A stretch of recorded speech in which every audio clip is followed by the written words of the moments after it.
One of the most important principles of mine while practicing is to work on a small number of things at a time.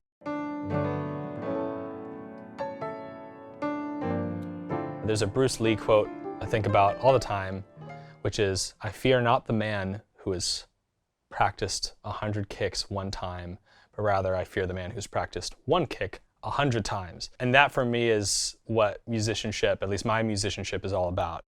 I have a limited number of things that I'm good at that are core to my sound and my approach and my message, and I focus really, really intensely on those things. So when I sit down to practice, I keep that in mind, and I generally don't do too many areas of study at any given time. And usually I have like 4 areas of study, which I'll go through for about 3 months at a time.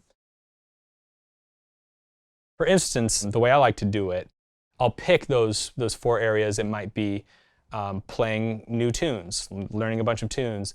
Another area might be getting better at the key of B major. I'm not very good at B major. A third area might be, learning this Herbie Hancock transcription that I'm going through. And then a fourth area might be some comping exercises, voicing exercises or something like that. It would be so great if 3 months from now, if I was a little bit better at the key of B major. It'd be nice if I learned 10 tunes or maybe 15 tunes or whatever.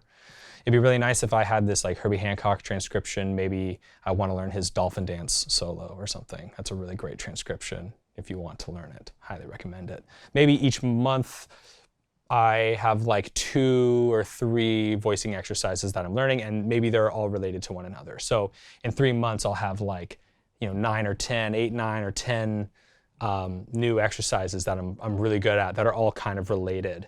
It'd be nice to have them be related, because if they're all separate, well then you got 10 things that you sort of know, and you're not going to use stuff you sort of know. I've never successfully played something that I sort of know well. That's never happened. And if you zoom out and you look at what you can accomplish in 3 months, that's a really good set of things. You got a transcription, you got 15 tunes, you're getting better at B major, maybe you learn a couple tunes in B major, and then you've got your voicing exercises that you're getting better at to the tune of like 9 or 10 of them. Well, damn, if you did that for a whole year, that's a lot. Expand that out to a 5 or 10 year span, you're gonna be killing. That's a lot. And yet, when you zoom really into what you can accomplish in just a month, that's very a reasonable amount of work for someone at a certain level, I think. Every month, the first of the month, I like to write down what I need to do to hit that 3-month goal. And then every week, I write down what I need to do to hit that month goal. And then every night before I go to bed, I write down what I need to do the next day to hit that weekly goal or whatever.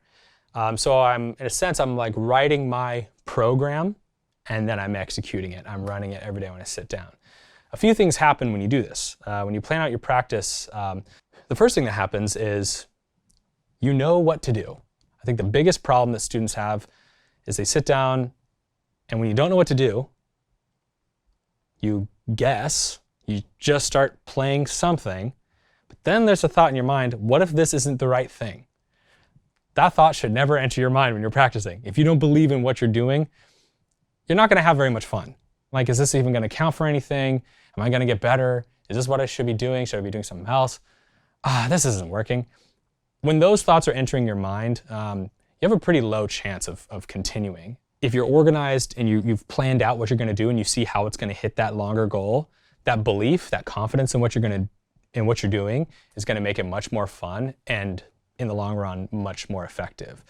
Then once you have a couple practice sessions or a couple weeks, a couple months, not only do you have that plan of going forward that's bringing you confidence, you also have that past history of it having worked that's going to give you a lot of confidence. And you'd be amazed what happens to your feeling about practicing once this happens. Once you do this for a couple months, practice stops being this, it no longer is this tedious thing that may or may not work, and slowly it'll become this thing where you've planned on it, you believe in it, you know it's going to work, and you have a track history of it working, and then it's really fun. When it comes to dividing my practice time, I really like the 15-minute period, because that's enough time for me to really dig into something and focus and commit something to memory. You know, if I'm only spending 1 minute on something, the odds of me committing that to memory in a meaningful way is not as strong. At the same time, practicing something for 30 minutes or 45 minutes straight, you know, if I'm doing the same 4 bars for 45 minutes, I might get bored. And so I like to have a way to break up the practice a little bit, so I keep things moving. What that might look like is, let's say I'm doing a Herbie Hancock transcription, that dolphin dance transcription I mentioned earlier. Something I might do is do, say, 4 bars in a day or 2 bars in a day. What I might do is play, say, the first half note of the solo, and do that for a whole minute straight, just over and over and over again. Then I might play the next half note for another minute. Then I might play that first bar now for 2 or 3 minutes, just over and over and over again. Then I get to bar 2 and I do the same thing. So at this stage, maybe I've spent 5 minutes on bar 1. Now I spend 5 minutes on bar 2, and then the 5 minutes that round out that 15-minute segment, I might spend putting it together. So that's 2 bars in 15 minutes. That's pretty good. You know, a lot of people, when they learn transcriptions, they make the mistake of, you stumble through bar 1, you stumble through bar 2, you stumble through bar 3, they stumble through bar 4, they stumble through bar 5, they stumble all the way through, right? They've never played it before, so they're making hell of mistakes and they don't remember anything. And then you get through bar 32, then you go back to bar 1 and don't remember how it goes, right? Because now, since you've stumbled through the whole thing and 5 minutes have gone by, you don't remember what you did 5 minutes ago one time with mistakes. It's really important to break things up into small pieces and to do them over and over and over again. Because instead of stumbling through it for 5 minutes, you could have just spent 5 minutes on that first bar, had it perfect to where you don't have to learn it ever again. You know, for me, it's all about learning something once. Try to learn everything once. You don't want to have to learn things twice. You will have to do that at times, but ideally try to aim to learn things just once so you don't have to waste time going back.